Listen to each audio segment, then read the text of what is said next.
हाय सांग मैंने जेमा पाटखंडा आपण मैंने केन्ता अच्छन मते तो ठंडा है जोरदार तो यहाँ ब्लाउजटे सिलुचे देखुन आपा पिन्हमी बोले तो नुआ ब्लाउजटे सिले पार्ब क्या बोले हाँ सागे सागे सिले देमी बेनी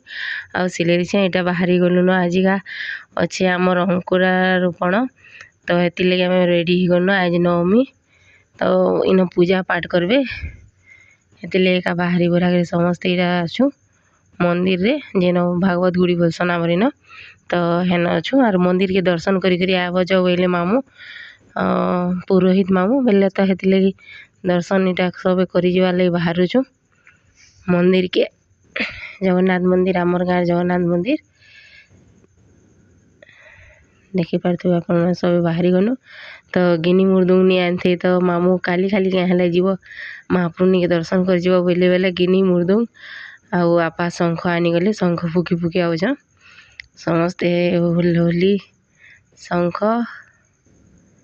गिनी मुर्दुंग बाजला आउ समस्ते का चली चली गलु इटा मंदिर के इटा हूँ आमर गाँव जगन्नाथ मंदिर देखिपे आप रास्ता रे का अच्छु अंधार होता न रात से संध्या बेले करमा बोले एंता इे सियाड़े कर संध्या रात हो गला तो यहाँ देखिपे अरुणस्तंभ एटा अंधार से मंदिर के पले आनु महाप्रभु लाइट पड़े तो महाप्रभु नहीं दिसबार तो पचे आप देखे दूसरे देखबे तापर यहाँ भजन भजन न गाइलु बसिक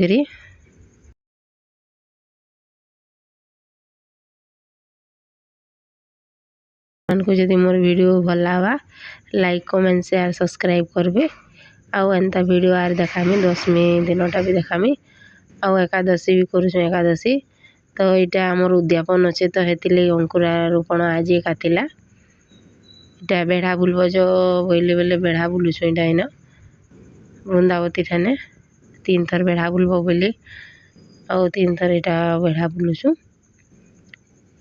फिर मंदिर के इटा पलेनु भागवत गुड़ी के आम जेन करसु एकादशी तो मुई तो बड़ एकादशी खाली करसी आपा मैंने का 24 सन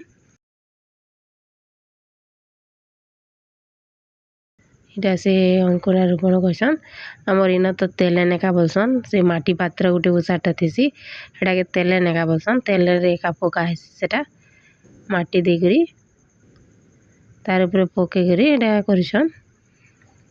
समस्ते बसीछन एटा मामू भितरे जागा नहीं धरे 3 लोग के बोले आ बाहर बसीछन।